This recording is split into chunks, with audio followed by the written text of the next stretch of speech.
Je suis tombé dans ma propre cuisine un mardi matin.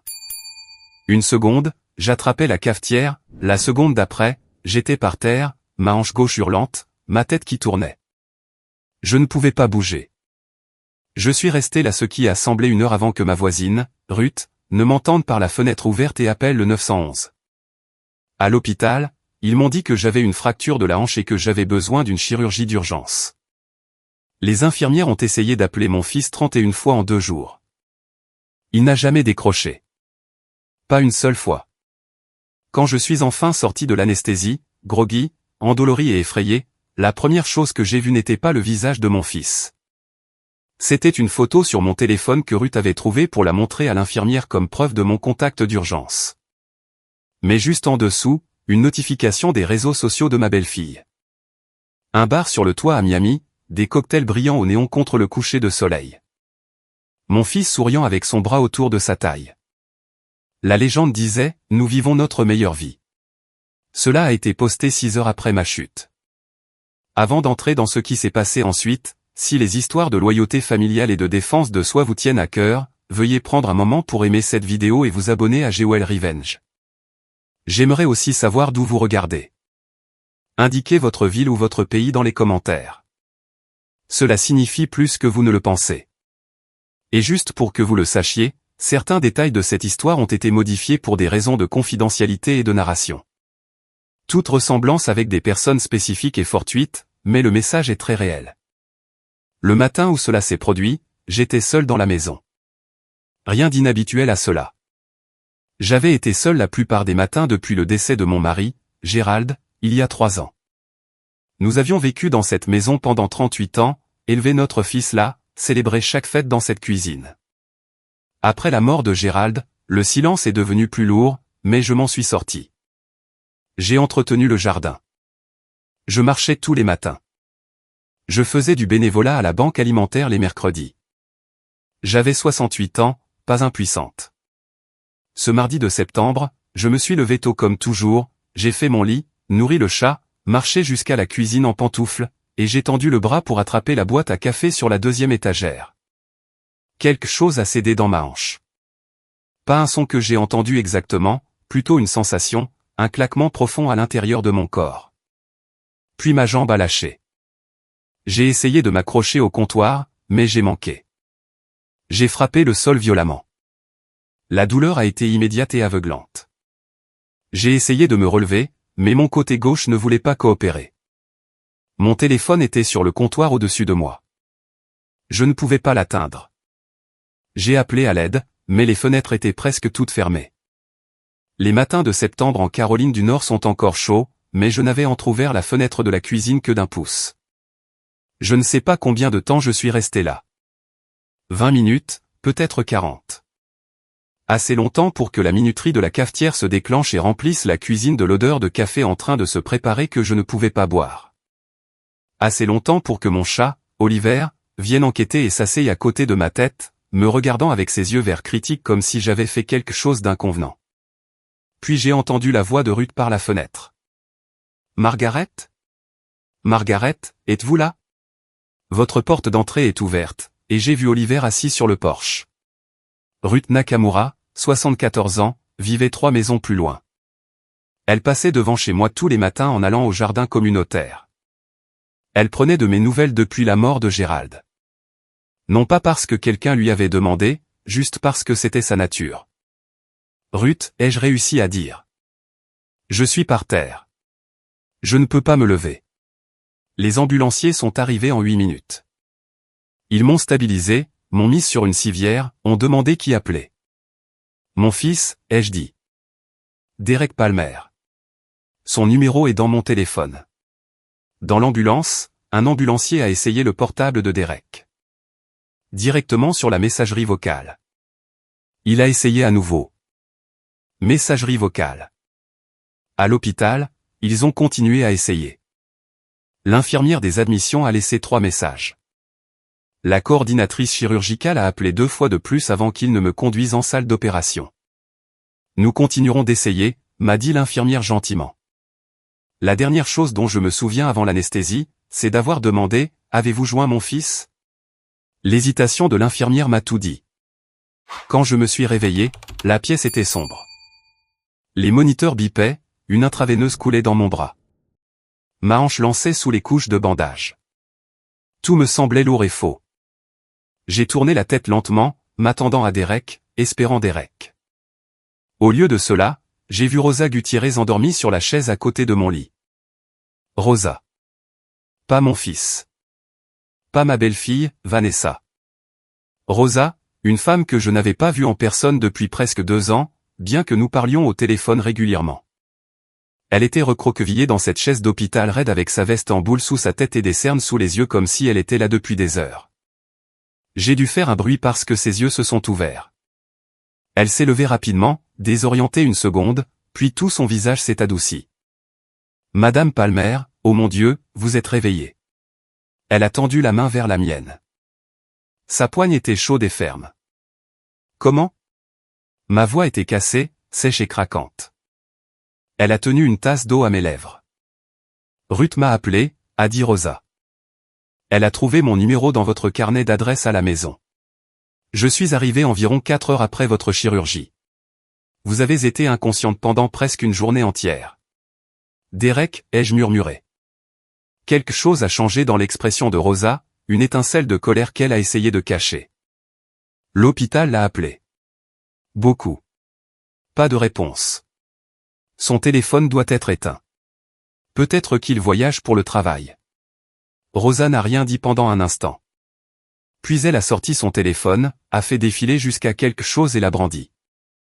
Je ne voulais pas vous montrer ça maintenant, mais vous devriez savoir. C'était la page de réseaux sociaux de Vanessa. Public, parce que Vanessa aimait un public. Le dernier post datait de ce matin. Mon fils Derek et Vanessa dans un restaurant sur le toit à Miami. Lui en chemise de lin, elle en robe blanche. Cocktail, lumière de la ville, grand sourire. La légende, voyage d'anniversaire avec ma personne pour toujours. Pas de mais, pas d'obligation, juste nous. J'ai regardé cette photo, lu la légende 2 fois. Quand cela a-t-il été posté? Ce matin. Mais il y en a d'autres. Elle a fait défiler. Derek et Vanessa sur un yacht. Derek jouant au golf dans un complexe. Vanessa se faisant soigner au spa avec la légende, prendre soin de soi n'est pas égoïste. Chaque poste redaté sur les 2 derniers jours. Sur les 2 derniers jours. Les jours où j'avais été opérée et inconsciente. Ils avaient du service cellulaire. Ils avaient le Wi-Fi. Ils postaient plusieurs fois par jour, et mon fils n'avait pas répondu à un seul appel de l'hôpital où sa mère gisait avec une hanche cassée et des agrafes chirurgicales. Aucune obligation, ai-je lu à voix haute. Juste nous. J'étais l'obligation. Rosa a posé le téléphone doucement. Je suis désolé, Madame Palmer. J'ai fermé les yeux. Mais je ne pouvais pas ne pas voir ces photos. Mon fils, doré et souriant sous le soleil de Miami pendant que je gisais seul dans un lit d'hôpital à 1000 miles de distance. Quand étais-je devenu quelqu'un dont il avait besoin de prendre des vacances? En restant là, je ne pouvais pas arrêter les souvenirs. Ils sont venus comme un flot. Chaque excuse que j'avais faite pour Derek au cours des 3 dernières années, toutes s'écroulant sous le poids de ces photos de Miami. Cela a commencé après les funérailles de Gérald. Derek est venu de Charlotte, et resté 2 jours. Vanessa est restée 1 jour. Elle avait une réunion client qu'elle ne pouvait absolument pas reporter. Derek s'est occupé du strict minimum. A signé des papiers, a serré des mains au service, puis est reparti dimanche soir. J'ai tout géré seul. Les documents d'assurance vie, la fermeture des comptes de Gérald, le tri des affaires de 40 ans, le don de ses vêtements, le fait de rester assise dans notre chambre vide à regarder l'empreinte que sa tête avait laissée dans son oreiller. J'ai appelé Derek la première semaine, en sanglotant. Je suis si seul dans cette maison sans lui. Sa réponse, maman, tu devrais peut-être essayer un hobby. Rejoindre un club ou quelque chose. Rester occupé aide. Rester occupé? Mon mari de 40 ans était mort, et mon fils me disait de rejoindre un club. J'ai essayé de rester proche de ma petite fille Emma, qui avait 6 ans à l'époque. J'ai proposé de garder. Nous avons une au pair, a dit Vanessa. Tout est géré. J'ai demandé des nouvelles du récital de ballet d'Emma. C'est vraiment juste pour les parents. J'ai envoyé des cadeaux d'anniversaire.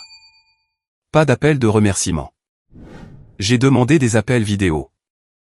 Emma est tellement occupée avec les activités, Margaret. Vous savez comment sont les enfants. Margaret. Pas maman. Vanessa ne m'avait jamais appelé maman. Ça aurait dû être mon premier indice. Les vacances ont diminué. Le premier Noël après Gérald, Derek est venu 2 jours. Le deuxième Noël, juste le dîner. Ils sont partis avant le dessert parce que Vanessa avait une migraine. Le dernier Noël, un appel téléphonique. Nous passons les fêtes avec la famille de Vanessa cette année. Ils louent un chalet dans le Vermont. J'ai passé le jour de Noël seul avec Oliver le chat et une lasagne surgelée. Les appels téléphoniques ont diminué. Hebdomadaires sont devenus mensuels. Mensuels sont devenus quand j'ai initié, ce qui signifiait que c'était toujours moi qui appelais, toujours moi qui demandais, toujours moi qui me faisais dire qu'il était occupé, elle voyageait, Emma avait quelque chose. Chaque conversation donnait l'impression que je les dérangeais. Il y a 4 mois, Derek a appelé inopinément. Mon cœur a bondi.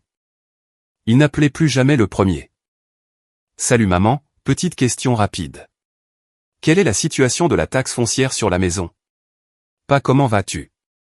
Pas tu me manques. Taxe foncière. Pourquoi demandes-tu? Juste par curiosité. Ce quartier a vraiment pris de la valeur. Les Henderson dans la rue ont vendu pour 620 000. Savais-tu ça? Je ne savais pas où ils voulaient en venir. Je sais maintenant. Votre maison vaut probablement plus que ça, a-t-il continué. Avez-vous réfléchi à ce que vous voulez en faire à long terme? Je veux dire, c'est beaucoup d'espace pour une personne. C'est ma maison, Derek. Oui, bien sûr. Juste une réflexion à voix haute. Il a changé de sujet. Mais la graine était plantée, et j'étais trop naïf pour la voir grandir. Rosa est restée à l'hôpital pendant 3 jours. Elle a dormi dans cette chaise, m'a apporté des repas de l'extérieur parce que la nourriture de l'hôpital était terrible, m'a aidé à la salle de bain quand les infirmières étaient occupées, m'a lu des histoires quand je ne pouvais pas dormir. Elle m'a fait rire, ce qui a fait mal à ma hanche, mais a guéri quelque chose de plus profond. J'ai rencontré Rosa il y a 20 ans. Elle avait 14 ans, admise à l'hôpital où je travaillais comme infirmière. Accident de voiture. Ses parents n'avaient pas survécu. Rosa a survécu avec 2 jambes cassées et nulle part où aller. J'ai été affecté à son étage, et quelque chose chez cette fille, ses yeux fiers mouillés de larmes qu'elle refusait de laisser tomber, m'a rappelé moi-même à cet âge. Je suis resté tard avec elle. Des quarts de travail supplémentaires, des heures supplémentaires. Je l'ai aidée avec la physiothérapie, je me suis assise avec elle quand les travailleurs sociaux sont venus, j'ai plaidé pour un bon placement en famille d'accueil. Quand elle est sortie, j'ai continué à prendre de ses nouvelles. Appel mensuel, carte d'anniversaire. Je me suis présenté à sa remise de diplôme du lycée, à sa remise de diplôme universitaire, à son premier jour à la clinique de physiothérapie qu'elle a ouverte il y a 5 ans. Vous n'aviez pas à faire tout cela, m'a-t-elle dit un jour. Vous n'étiez que mon infirmière. Vous n'avez jamais été juste une patiente pour moi, ai-je dit. Maintenant, elle était là, 20 ans plus tard, dormant dans une chaise inconfortable parce que mon propre fils ne répondait pas à son téléphone. Le 3e jour, j'ai eu 2 visiteurs qui ont tout changé. La première était Ruth, apportant de la soupe miso maison et une expression inquiète. Nous avons parlé du quartier, de ma convalescence. Puis elle a fait une pause. Margaret, je dois vous dire quelque chose. Il y a environ 1 mois, votre belle-fille m'a appelé. Vanessa vous a appelé? De nulle part. Nous nous sommes à peine parlé depuis des années. Elle était amicale au début, me demandant des nouvelles du quartier, comment j'allais. Puis elle a commencé à poser des questions sur vous. Quelle sorte de questions? Ruth s'est agitée inconfortablement. Si vous sembliez confuse ces derniers temps, oublieuse, si j'avais remarqué que vous laissiez la cuisinière allumée ou que vous vous perdiez lors de vos promenades, si vous sembliez en sécurité en vivant seul. La pièce est devenue froide. Je lui ai dit que vous étiez plus lucide que moi, que vous m'aviez rappelé de prendre mon médicament pour la tension artérielle le mois dernier parce que j'avais oublié, mais elle a continué à insister. Elle a demandé si vous aviez fait des chutes. Qu'avez-vous dit? J'ai dit non, parce que vous n'en aviez pas fait. Pas alors. Ruth m'a regardé attentivement. Elle a dit, nous sommes juste proactives pour les soins de maman, mais quelque chose semblait étrange. Et puis vous êtes tombé et elle n'est pas venue, et j'ai commencé à faire des liens. Ruth est partie. Je suis resté en silence avec Rosa, le froid dans mon estomac se répandant. 1 heure plus tard, mon amie Diane de la banque alimentaire est passée, joyeuse, bavarde, apportant des fleurs. Nous avons discuté. Puis, comme Ruth, son visage est devenu sérieux. J'ai reçu un appel étrange il y a quelques semaines. De la femme de votre fils? Ma poitrine s'est serrée. Laissez-moi deviner. Elle a demandé si je semblais confuse ou oublieuse. Les yeux de Diane se sont écarquillés. Comment saviez-vous? Elle a demandé si j'avais remarqué des problèmes de mémoire, des difficultés à gérer les tâches, si je pensais que vous décliniez. Je lui ai dit absolument pas. Vous gérez l'inventaire de la banque alimentaire mieux que quiconque. Elle a semblé déçue. 2 appels, 2 amis, les mêmes questions, le même schéma. Après le départ de Diane, Rosa a parlé doucement. Madame Palmer, quand je suis allé chez vous chercher vos vêtements, j'ai trouvé quelque chose dans votre boîte aux lettres. Elle a sorti une enveloppe de son sac, épaisse, d'apparence officielle. Adresse de retour, Magnolia Springs Assisted Living and Memory Care. Mes mains tremblaient en l'ouvrant. À l'intérieur se trouvait une brochure glacée, des personnes âgées souriant en fauteuil roulant, des tables d'artisanat, une salle à manger avec des fleurs, et à l'intérieur un formulaire de demande partiellement rempli. Nom du patient, Margaret Palmer. Âge, 60 ans. Case cochée, déclin cognitif, antécédent de chute, vie seule dangereuse, placement initié par la famille. Chaque case cochée. Chaque seul un mensonge. La section financière comportait des questions sur ma propriété, mes économies, mes polices d'assurance. Et en bas, la ligne de contact familiale, Vanessa Palmer, son numéro de téléphone, son écriture. Le cachet de la poste daté de 6 jours avant ma chute. Rosa a observé mon visage pendant que je le traitais. Elle a planifié cela, a-t-elle dit, peut-être pendant des mois. Les pièces se sont assemblées avec un déclic écœurant. Les questions sur la valeur immobilière, les appels à mes amis pour accumuler des preuves de déclin, la brochure arrivant avant ma chute. Ce n'était pas une préoccupation pour mon bien-être. C'était une stratégie. Faire déclarer Margaret incompétente. La placer dans un établissement. Vendre la maison. Prendre l'argent. Et quand je suis tombé et que je me suis cassé la hanche, ils n'ont pas vu une urgence. Ils ont vu leur calendrier s'accélérer. Une femme âgée hospitalisée avec une fracture, une munition parfaite pour une affaire de compétence. Pas besoin de se précipiter à la maison. Les dossiers médicaux feraient le travail pour eux pendant qu'ils sirotaient des cocktails à Miami. Sauf qu'ils n'avaient pas compté sur Rosa, ni sur Ruth, ni sur le fait que j'étais toujours aussi vive que le jour où j'avais obtenu mon diplôme d'infirmière. J'ai décroché le téléphone et j'ai appelé Patricia Whitfield, l'avocate qui avait géré la succession de Gérald. Patricia, je dois réécrire mon testament, et je dois le faire vite. Nous nous sommes rencontrés à son bureau 6 jours plus tard. Je portais la robe bleue que Gérald disait toujours qu'elle rendait mes yeux comme l'océan. Si j'allais reprendre ma vie, j'allais le faire en étant moi-même. Patricia avait tout préparé. Un nouveau testament, une fiducie pour Emma, ma petite fille de 9 ans, gérée par Patricia en tant que fiduciaire, un don pour Rosa, des dons de bienfaisance à la banque alimentaire, à l'aile pédiatrique de l'hôpital et à un fonds de bourse d'études en soins infirmiers au nom de Gérald.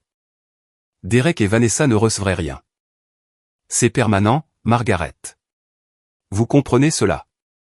Je n'ai jamais rien compris plus clairement. Alors il y a une autre chose que je recommanderais, une évaluation cognitive officielle. S'ils essaient de contester, nous aurons des documents prouvant que vous êtes saine d'esprit. J'ai passé l'évaluation cet après-midi-là, avec brio. Le neurologue a écrit une lettre déclarant que je ne présentais aucun signe de déclin cognitif. Nous l'avons jointe au testament. 2 semaines après ma chute, Derek a enfin appelé. Maman. Oh mon Dieu, je viens de recevoir tous ces messages. Qu'est-ce qui s'est passé? Sa voix était aiguë, empreinte d'une panique feinte. Je l'avais entendu utiliser cette voix quand il était en retard sur une échéance et qu'il devait charmer son chemin pour s'en sortir. Je me suis cassé la hanche, Derek. Chirurgie d'urgence. J'ai été à l'hôpital pendant 5 jours. Silence. Alors, nous étions complètement hors réseau à Miami. Pas de service du tout.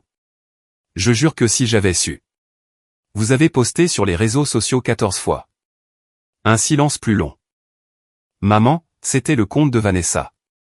Tu étais sur chaque photo, Derek. Il s'est vite ressaisi. Je viens te voir ce week-end. J'apporterai Emma.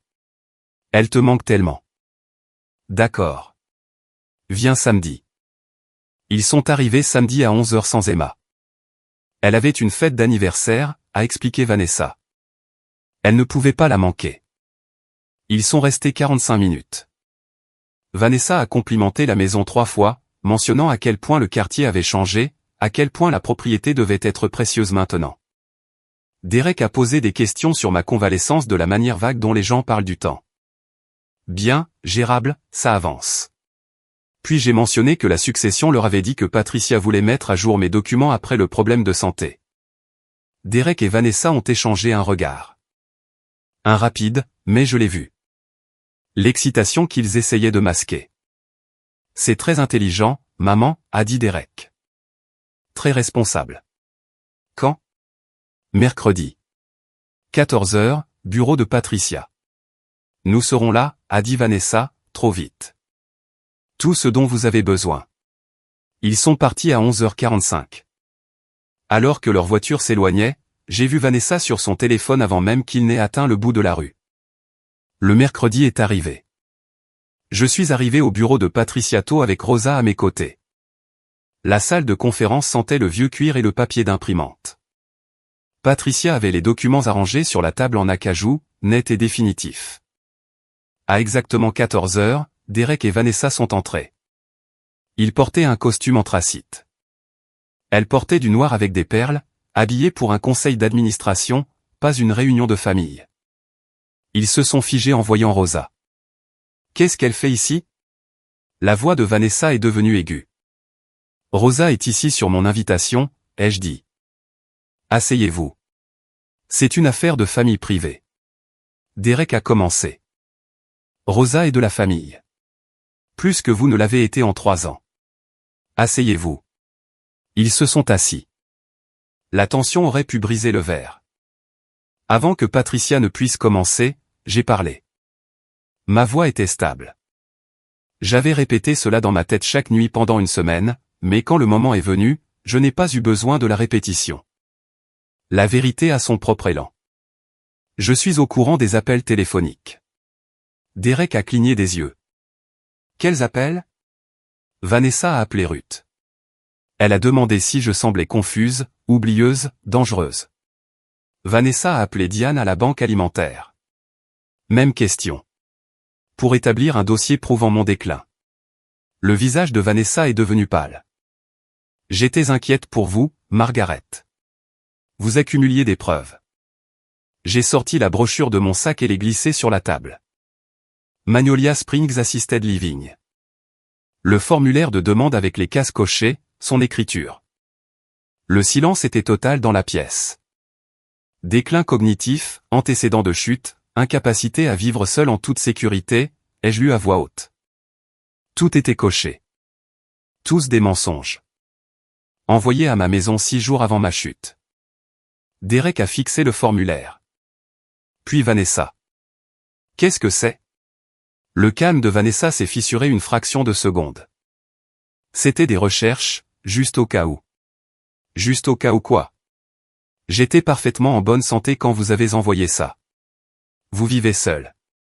Vous avez presque 70 ans. Nous planifions à l'avance. Vous planifiez de me placer dans un établissement et de vendre ma maison. Ce n'est pas. La section financière demande la valeur de ma propriété, mes économies, mes polices d'assurance. Vous l'avez rempli, Vanessa. Votre écriture, votre numéro de téléphone sur la ligne de contact. Le visage de Derek était gris. Que ce soit par culpabilité ou par la réalisation qu'ils avaient été pris, je ne pouvais pas le dire. Et pendant que vous bâtissiez ce dossier, ai-je continué, calme comme de l'eau immobile, j'étais à l'hôpital avec une hanche cassée. 31 appels, vous n'en avez répondu à aucun. Vous postiez des photos de bars sur les toits et de terrains de golf, vivant votre meilleure vie pendant que je ne pouvais pas me lever sans aide. Maman, je jure que nous n'avons pas reçu les messages. Arrêtez. Arrêtez. Vous aviez du service. Vous aviez le Wi-Fi. Vous avez tagué votre emplacement. Vous avez posté 14 fois en 2 jours. Ne m'insultez pas, Vanessa a ouvert la bouche. J'ai levé la main. Il y a 3 ans, votre père est mort. Vous êtes resté 2 jours. Vanessa est restée 1 jour. J'ai trié 40 ans de notre vie seule. J'ai fait des excuses pour vous. Il fait son deuil différemment. Ils sont occupés. Ils finiront par revenir. J'ai fait une pause. Laissez le silence faire son travail. Vous n'êtes jamais revenu. Vous êtes venu pour la valeur de la propriété. Vous êtes venu pour l'héritage. Vous êtes venu parce que cette maison vaut 600 000 $ et que vous la vouliez. Ce n'est pas juste, a dit Derek, sa voix brisée. Juste? Vous voulez parler de justice? Vous avez manqué la pièce de théâtre d'Emma le printemps dernier, mais vous avez pris l'avion pour Miami pour des cocktails. Vous n'avez pas pu répondre à un appel de l'hôpital, mais vous avez posté des selfies au coucher du soleil. Vous ne m'avez pas posé une seule vraie question sur ma vie en 3 ans, mais vous avez demandé des nouvelles de mes impôts fonciers. Je me suis tourné vers Patricia. Allez-y, Patricia a ouvert le dossier. A lu le langage formel, puis est arrivée au legs. À Emma Palmer, petite fille. Un fonds fiduciaire de 120 000 $ pour les dépenses éducatives, géré par Patricia Whitfield en tant que fiduciaire. Les parents n'auront aucun accès, aucune surveillance ni aucune autorité sur le décaissement avant que la bénéficiaire n'atteigne l'âge de 18 ans. Derek a commencé à calculer. Je pouvais le voir dans ses yeux. À Rosa Gutiérrez, 60 000 $ en reconnaissance de sa loyauté et de sa compassion extraordinaire. Rosa a halté doucement à mes côtés. La mâchoire de Vanessa s'est contractée. Patricia a continué. À la Maplewood Community Food Bank, 80 000 $. À l'aile pédiatrique de l'hôpital Saint-Andrew, 70 000 $. Au fonds de bourse d'études en soins infirmiers Gérald Palmer Memorial, 50 000 $. Les chiffres s'additionnaient. J'ai observé le visage de Derek alors que le calcul atterrissait. Les fonds restants de la succession, soit 70 000 $, sont conservés par Margaret Palmer pour ses dépenses personnelles. La voix de Derek était à peine contrôlée. Vous donnez tout. Je le donne aux personnes et aux lieux qui m'ont soutenu. Nous contesterons cela, a dit Vanessa, son vernis se fissurant enfin. Elle a clairement été manipulée. Elle a pointé Rosa. Par elle. Patricia n'a pas scié. Madame Palmer a subi une évaluation cognitive complète il y a 9 jours, administrée par le Dr Howard Shen, neurologue certifié. Des scores parfaits sur toutes les mesures. Les résultats sont documentés, signés et joints à ce testament. De plus, le testament a été témoigné par 2 parties indépendantes et notariées. Contestez-le si vous le souhaitez. Vous perdrez, et vous dépenserez une fortune en frais juridiques pour ce faire. Vanessa a attrapé son sac. Derek s'est levé, le visage tordu entre la colère et quelque chose qui aurait pu être de la honte.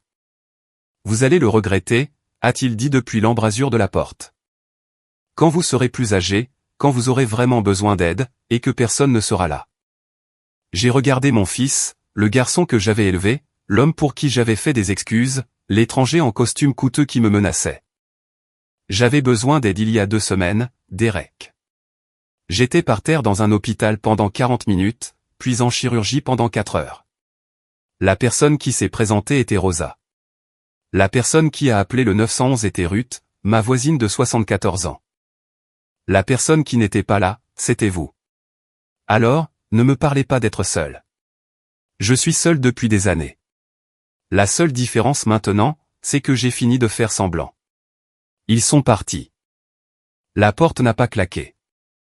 Elle s'est refermée doucement. Ce qui était en quelque sorte pire.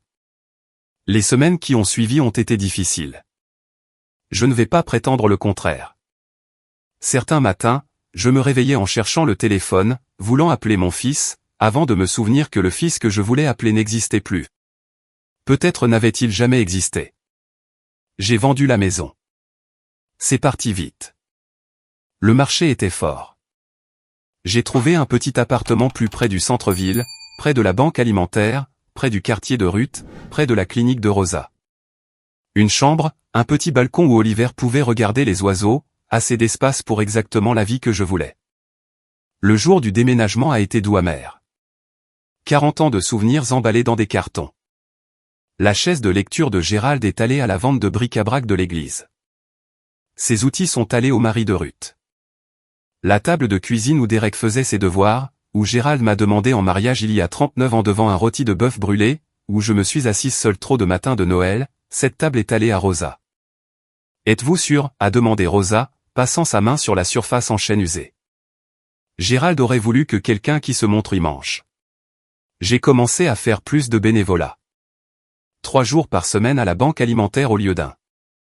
J'ai animé un groupe de soutien à l'église pour les personnes âgées naviguant l'éloignement familial. 8 d'entre nous, se rencontrant les mardis soirs. Vous seriez surprise de voir combien de personnes de mon âge pleurent silencieusement des enfants qui ont cessé de se manifester. Rosa est venue 2 fois par semaine. Nous dînions ensemble la plupart des dimanches. Elle n'a jamais essayé de remplacer Derek.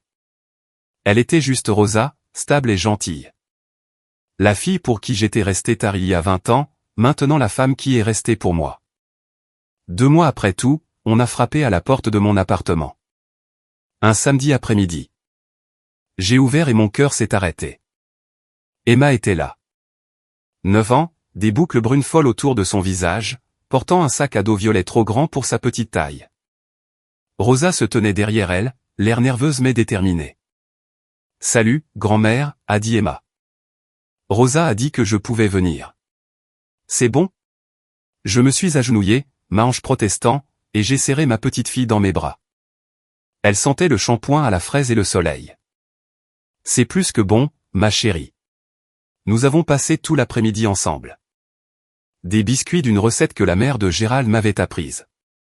Des livres de coloriage étalés sur la table de la cuisine. Emma m'a parlé de son école, de sa meilleure amie Lily, du hamster qu'elle voulait mais n'était pas autorisée à avoir, de son équipe de football. Puis elle a fouillé dans son sac à dos et en a sorti un morceau de papier plié. Un dessin. 2 personnages bâtons se tenant la main, un petit, un grand. Rétablis-toi vite, grand-mère. Je t'aime. En lettres de crayon tremblantes, avec un cœur qui prenait la moitié de la page. Je l'ai fait quand tu t'es blessé, a-t-elle dit. J'ai demandé à maman de te le donner. Elle a dû oublier, ma chérie. Elle a dit que tu étais trop malade pour les visites, mais Rosa a dit que non. J'ai mis le dessin sur le réfrigérateur. Juste à hauteur des yeux, là où il devait être. Après le départ d'Emma, je me suis assise dans le vieux fauteuil de lecture de Gérald, celui que j'avais gardé, juste cette seule pièce, et j'ai pleuré. Pas de tristesse. Mais d'un sentiment plus complexe. Le chagrin et la gratitude se sont mêlés si étroitement que je ne pouvais pas les séparer. C'était il y a 4 mois. Nous sommes en janvier maintenant. Emma est venue 6 fois. Chaque visite est un cadeau que je ne tiens pas pour acquis.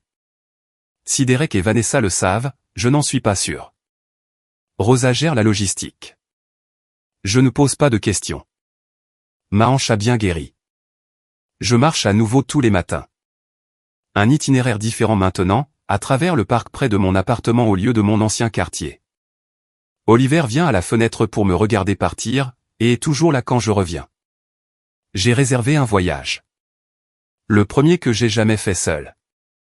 2 semaines à Savannah, Géorgie, un endroit que Gérald et moi avions toujours parlé de visiter, mais que nous n'avons jamais fait. Le billet d'avion est sur ma table de chevet. Je le regarde tous les matins. Il me terrifie. Il me passionne. Les gens me demandent si je regrette d'avoir changé le testament. Si je regrette d'avoir coupé les ponts avec Derek.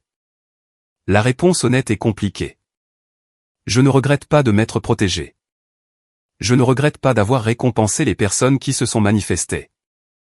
Mais je pleure le fils que je pensais avoir. Je pleure la relation que je voulais. Ce chagrin ne disparaît pas juste parce que vous avez pris la bonne décision. Le pasteur Franklin de mon église a dit quelque chose qui m'est resté en tête. Margaret, vous ne pleurez pas votre fils. Vous pleurez la version de lui que vous avez maintenue en vie dans votre imagination. Le vrai vous a montré qui il était. Vous l'avez juste enfin cru. Il avait raison. Derek m'a montré qui il était quand son père est mort et qu'il est parti après 2 jours. Il me l'a encore montré quand il a posé des questions sur les impôts fonciers au lieu de ma santé. Il me l'a montré quand il a posté des couchers de soleil de Miami pendant que j'étais allongé dans un lit d'hôpital.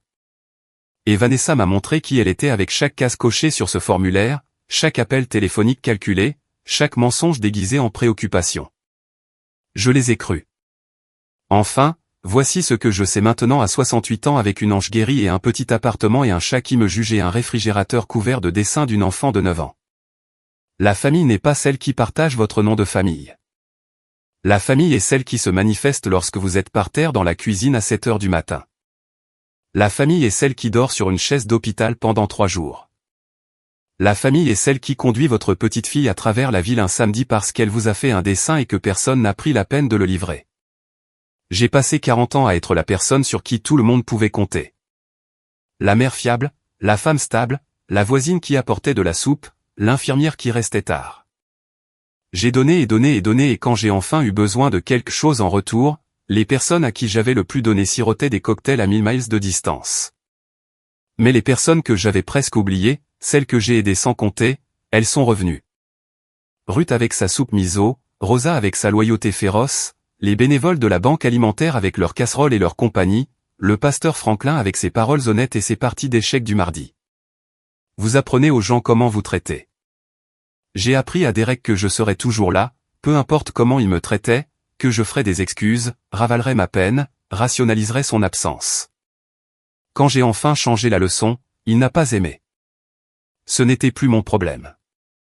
Si vous écoutez ceci et que vous vous reconnaissez dans mon histoire, je veux que vous entendiez ceci.